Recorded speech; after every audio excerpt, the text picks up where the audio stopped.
வணக்கம். ஆகஸ்ட் 2ஆம் தேதி இன்னைக்கான 2வது பதிவு. பங்குச்சந்தையில் நடந்த சில விஷயங்களை விரைவாக பார்க்கலாம். முக்கியமான தகவல், நான் செபி ரெஜிஸ்டர்ட் அட்வைசர் கிடையாது. நம்ம சேனல்ல இருந்து எப்போதுமே ஸ்டாக் ரெக்கமெண்டேஷன்ஸ் கிடையாது. யூடியூப் சேனல் மட்டும் இல்லைங்க, மற்ற சோஷியல் மீடியா பிளாட்ஃபார்மான இன்ஸ்டாகிராம், வாட்ஸ்அப், டெலிகிராம்ல இருந்து கூட நாம ஸ்டாக் ரெக்கமெண்டேஷன்ஸ் வழங்குவதில்லை. மேலும் பணத்தை வாங்கிட்டு எந்த சேவையும் வழங்குவது இல்லை.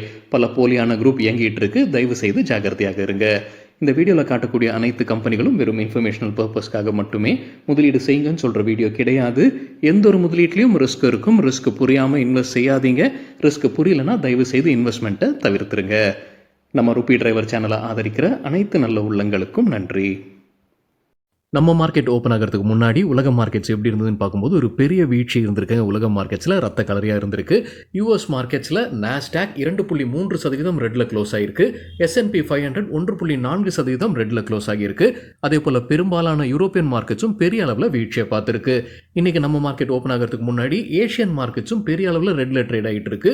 குறிப்பாக ஜப்பான் மார்க்கெட் 4.5% விழுந்திருந்தது. கிஃப்ட் நிஃப்டி 0.9% ரெட்டில் ட்ரேட் ஆகிட்டு இருந்தது. இது நம்ம மார்க்கெட் ஓப்பன் ஆகிறதுக்கு முன்னாடி எடுத்த ஸ்கிரீன்ஷாட். சில இண்டிவிஜுவல் ஸ்டாக்ஸ் மற்றும் செய்திகள் விரைவாக பார்க்கலாம். ஜப்பான் மார்க்கெட் விழுவதற்கு எக்கனாமிக் டைம்ஸ்ல என்ன காரணம் சொல்லியிருக்காங்கன்னா, ஜப்பானுடைய சென்ட்ரல் பேங்க் அவங்களுடைய இன்ட்ரெஸ்ட் ரேட்டை உயர்த்துவதற்கான வாய்ப்புகள் அதிகமாக இருக்குன்னு சொல்லியிருக்காங்க. பல முறை உயர்த்துவதற்கான வாய்ப்புகள் அதிகமாக இருக்குன்னு சொல்லியிருக்காங்க. எக்கனாமிக் டைம்ஸ்ல அவங்களுடைய இன்ட்ரெஸ்ட் ரேட்டை உயர்த்துவதன் காரணமாக என்னுடைய ஸ்ட்ரென்த் அதிகரிக்கும், அதனால ஏற்றுமதியாளர்களுக்கு இது ஒரு பாதிப்பை உண்டாக்குவதற்கான வாய்ப்பு இருக்குன்னு சொல்லியிருக்காங்க. எக்கனாமிக் டைம்ஸ் செய்தியில் பேங்க் ஆஃப் இங்கிலாந்து இன்ட்ரெஸ்ட் ரேட்டை குறைச்சிருக்காங்க. 0.25% குறைத்து 5% கொண்டு வந்திருக்காங்க. மார்ச் 2020 பிறகு இதுதான் முதல் முறையாக அவங்க இன்ட்ரெஸ்ட் ரேட்டை குறைச்சிருக்காங்க. எக்கனாமிக் டைம்ஸ்லேருந்து கிடைத்த தகவல். இந்தியாவில் ஜிஎஸ்டி கலெக்ஷன்ஸ் ஜூலை மாதத்திற்கு அதிகரிச்சிருக்கு. 10.3% இயர் ஆன் இயர் கம்பேரிசனில் நினைக்கிறாங்க. 1.82 லட்சம் கோடிகள் தகவல் கிடைத்தது மணி கண்ட்ரோல்லேருந்து. அதானி என்டர்பிரைசஸ் குறித்து எக்கனாமிக் டைம்ஸ்லேருந்து கிடைத்த தகவல். அவங்களுடைய மற்றொரு நிறுவனம் தான் அதானி டிஜிட்டல் லேப்ஸ். அதானி ஒன்ன்ற சூப்பர் ஆப் இவங்களுடைய தான் டிசம்பர் 2022 அறிமுகம் செய்திருக்கிறாங்க. இப்போ அதானி ஒன் வழியாக இப்போ லெண்டிங் துவங்கி இருப்பதாக எக்கனாமிக் டைம்ஸில் அப்டேட் கொடுத்திருக்காங்க. அவங்கள சில ஃபின்டெக்ஸ் மற்றும் NBFCs-உடன் பார்ட்னர்ஷிப்பில் வந்திருப்பதாக சொல்லியிருக்கிறாங்க. டாடா ஸ்டீல் குறித்து மணி கண்ட்ரோல்லேருந்து கிடைத்த ஒரு தகவல். கம்பெனியுடைய MD திரு TV நரேந்திரன் பேட்டி கொடுத்திருக்கிறாரு. அதுலேருந்து கிடைத்த ஒரு தகவல் கவலை தெரிவிச்சிருக்கிறாரு. சைனாவிலிருந்து குறைந்த விலைக்கு இந்தியாவில் ஸ்டீல் வந்துகிட்டு இருக்குன்ற கவலையை தெரிவிச்சிருக்கிறாரு. இதே போன்ற கவலை JSW ஸ்டீல் மற்றும் ஜிண்டால் ஸ்டீலுடைய மேனேஜ்மெண்ட்டும் தெரிவிச்சிருந்திருக்கிறாங்க. அது மட்டும் இல்லாமல் இப்போ குறைந்த விலைக்கு சைனாவிலிருந்து ஸ்டீல் வர்றதுனால இந்தியன் ஸ்டீல் கம்பெனிஸுடைய முதலீட்டு திட்டத்திலும் சில பாதிப்பு ஏற்படுத்துவதற்கான வாய்ப்பு இருக்குன்னு அவருடைய கவலை தெரிவிச்சிருக்கிறாரு. தகவல் கிடைத்தது மணி கண்ட்ரோல்லேருந்து. மற்றொரு அப்டேட் என்ன கிடைச்சிருக்கு அவருடைய பேட்டியில் இருந்துன்னா, யூகேல இருக்கக்கூடிய அவங்களுடைய ஆலை குறித்தான அப்டேட்டுங்க. அவங்க அங்கே ஆலையை மாற்றிக்கிட்டு இருக்காங்கன்ற தகவல் நமக்கு தெரியும். அரசுகிட்ட இருந்து உதவி கேட்டுக்கிட்டு இருக்காங்க. அங்கே புது அரசும் வந்திருக்கு யூகேல. இப்போ என்ன அப்டேட் கொடுத்துருக்காங்கன்னா, அவங்களுடைய வாலண்டரி ரிடண்டன்சி ஸ்கீமில் 1700 ஊழியர்கள் தேர்ந்தெடுத்திருக்கிறாங்க. ஜூலை மாதத்தில் இந்த திட்டத்தை அவங்க ஓப்பன் பண்ணியிருந்திருக்கிறாங்க. ஆகஸ்ட் 7ஆம் தேதி வரைக்கும் இருக்கு. இப்போ வரைக்கும் கிட்டத்தட்ட 1007 ஊழியர்கள் இந்த திட்டத்தில் பங்கெடுத்துக்கிட்டாங்கன்றது அப்டேட் கொடுத்திருக்கிறாரு கம்பெனியுடைய MD TV Narendran. Ola electric IPO இன்னைக்கு ஓப்பன் ஆகுது. CNBC TV 18ல சில புரோக்கிங் கம்பெனிஸ் என்ன ரெக்கமெண்டேஷன்ஸ் கொடுத்துருக்காங்கன்ற அப்டேட் வெளியிட்டிருக்கிறாங்க. ஆனந்த் ரத்தி லாங் டேர்முக்கு சப்ஸ்கிரைப் பண்ணலாம்ன்ற பரிந்துரை, கன்வர்ஜி வெல்த் சொல்யூஷன்ஸ் லாங் டேர்முக்கு சப்ஸ்கிரைப் பண்ணலாம்ன்ற பரிந்துரை கொடுத்துருக்காங்க. என்செக்ஸ் செக்யூரிட்டிஸ் லிஸ்டிங் கெயின்ஸ்க்காகவும் லாங் டேர்முக்கும் இதை சப்ஸ்கிரைப் பண்ணலாம்ன்ற அப்டேட் கொடுத்துருக்காங்க. LKP செக்யூரிட்டிஸ் லாங் டேர்முக்கு சப்ஸ்கிரைப் பண்ணலாம்ன்ற அப்டேட் கொடுத்துருக்காங்க. ஓலா எலக்ட்ரிக் உடைய கிரே மார்க்கெட்டில் ப்ரீமியம் 20% கூடுதலாக போய் கொண்டிருக்குதுன்னு CNBC TV 18ல சொல்லியிருக்கிறாங்க. கிரே மார்க்கெட் ப்ரீமியம்னா என்ன அப்படின்னு நம்ம வேறொரு வீடியோவில் டீட்டெயிலாக பேசியிருக்கோம். அந்த வீடியோ லிங்க் இந்த வீடியோட டிஸ்கிரிப்ஷனில் இருக்குது. நெட்வெப் டெக்னாலஜிஸில் ஒரு பெரிய டீல் நடந்திருக்குன்னு CNBC TV 18ல அப்டேட் கொடுத்துருக்காங்க. 3.6% ஈக்விட்டி ஷேர்ஸ் 459 கோடி மதிப்பிற்கான ஷேர்ஸ் கைமாறி இருப்பதாக அப்டேட் கொடுத்துருக்காங்க. இந்தியாவுடைய சாவரின் கோல்ட் பாண்டை தொடரணுமா வேண்டாமா அப்படின்ற முடிவை அரசு செப்டம்பர் மாதத்திற்குள்ளார எடுப்பாங்கன்னு CNBC TV 18ல அப்டேட் கொடுத்துருக்காங்க. RBI உடைய gold bond, sovereign gold bonds அது தொடரணுமா வேண்டாமா. இப்போ அண்மையில் நம்ம பட்ஜெட்டில் பார்த்துருந்தோம், அவங்க வந்து டேக்ஸை குறைச்சிருக்கிறாங்க கோல்டை இறக்குமதி செய்வதற்கு. இப்போ SGB சாவரின் கோல்ட் பாண்டை தொடரணுமா வேண்டாமான்றது செப்டம்பர் மாதத்துக்குள்ளார முடிவு எடுப்பாங்கன்னு சொல்லியிருக்கிறாங்க. CNBC TV 18லேருந்து கிடைத்த தகவல். சாவரின் கோல்ட் பாண்ட்னா என்னன்னு தெரியாதவங்களுக்காக நம்ம வேறொரு வீடியோவில் டீட்டெயில்டாக பேசியிருக்கோம். அந்த வீடியோ லிங்க் இந்த வீடியோட டிஸ்கிரிப்ஷனில் இருக்குது. மில்க் ஃபுட் லிமிடெட் ஸ்டாக் ஸ்பிளிட்கான ரெக்கார்ட் டேட்டா அறிவிச்சிருக்காங்க. ஸ்டாக் ஸ்பிளிட்கான பின்னணி 10 ரூபாய் இருக்கக்கூடிய ஃபேஸ் வேல்யூ 5 ரூபாயாக மாற்றுறாங்க. ரெக்கார்ட் டேட் ஆகஸ்ட் 13ஆம் தேதி. பெட்ரோநெட் LNGக்கு ICICI செக்யூரிட்டி செல் ரேட்டிங் கொடுத்துருக்காங்க. எதிர்பார்க்குற டார்கெட் 270 ரூபாய். HPL electric and power quarterly result அறிவிச்சிருக்கிறாங்க. ரெவென்யூ ஃப்ரம் ஆப்ரேஷன்ஸ் 393 கோடி ரூபாய், இயர் ஆன் இயர் 22% அதிகரிச்சிருக்கு. ப்ராஃபிட் ஆஃப்டர் டாக்ஸ் 17 கோடி ரூபாய், இயர் ஆன் இயர் 145% அதிகரிச்சிருக்கு. சிம்பனி லிமிடெட் ஆகஸ்ட் 6ஆம் தேதி பைபேக் குறித்து முடிவெடுக்க போறதாக அப்டேட் வெளியிட்டிருக்கிறாங்க. அன்னைக்கு குவார்டர்லி ரிசல்ட்டும் வெளியிடுறாங்க. கூடவே டிவிடெண்ட் கொடுத்த முடிவும் அன்னைக்கு எடுக்கப்படும்.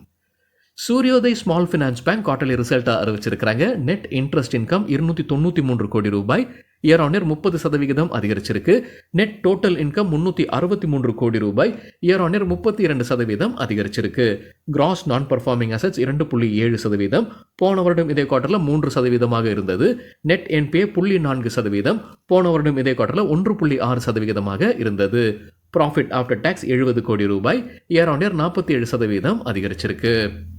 ஹீரோ மோட்டோகார்ப் ஜூலை மாதத்திற்கான சேல்ஸ் டேட்டாவை வெளியிட்டிருக்கிறாங்க. 3,70,000 யூனிட்ஸை விற்பனை செய்திருக்கிறாங்க. போன வருடம் ஜூலை மாதத்தில் 3,91,000 வாகனங்களை விற்பனை செய்திருக்கிறாங்க. சேல்ஸ் இந்த ஜூலை மாதத்தில் கீழே போயிருக்கு போன ஆண்டுடன் ஒப்பிட்டு பார்க்கும்போது. அமி ஆர்கானிக்ஸ் கம்பெனியுடைய ஷேர்ஸை SBI மியூச்சுவல் ஃபண்ட் வாங்கியிருக்கிறாங்க. நேற்று 11,62,000 ஷேர்ஸ், ஒரு ஷேர் விலை 1,350 ரூபாய்.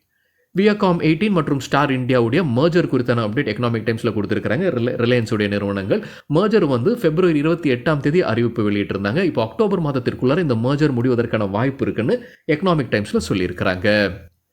இன்ஃபோசிஸ் தரப்புல அப்டேட் இருக்கு. நேற்று முந்தினது நம்ம செய்தி பார்த்துருந்தோங்க. கிட்டத்தட்ட 32,400 கோடி ரூபாய் டாக்ஸ் நோட்டீஸ், அது டாக்ஸ் நோட்டீஸ் கொடுக்கலாமா வேண்டாமான்றதுக்கான pre show cause notice Karnataka அரசு அனுப்பியிருந்தாங்க. அதை இப்போ அவங்க திரும்ப வாங்கியிருக்கிறாங்க. ஆனால் அதே நேரத்தில் மத்திய அரசுடைய டைரக்டரேட் ஜெனரல் ஆஃப் GST இன்டெலிஜென்ஸும் அதே மாதிரியான நோட்டீஸ் அனுப்பியிருந்திருக்கிறாங்க. அதற்கு பதில் அளிக்குமாறு சொல்லியிருக்கிறாங்க கர்நாடகா அரசு. அவங்க கொடுத்துருக்கிற அந்த ப்ரீ ஷோ காஸ்ட் நோட்டீஸை திரும்ப பெற்று மத்திய அரசு அனுப்பியிருக்கிற ப்ரீ ஷோ காஸ்ட் நோட்டீஸ்க்கு பதில் கொடுங்கன்ற அப்டேட் வெளியிட்டிருக்கிறாங்க.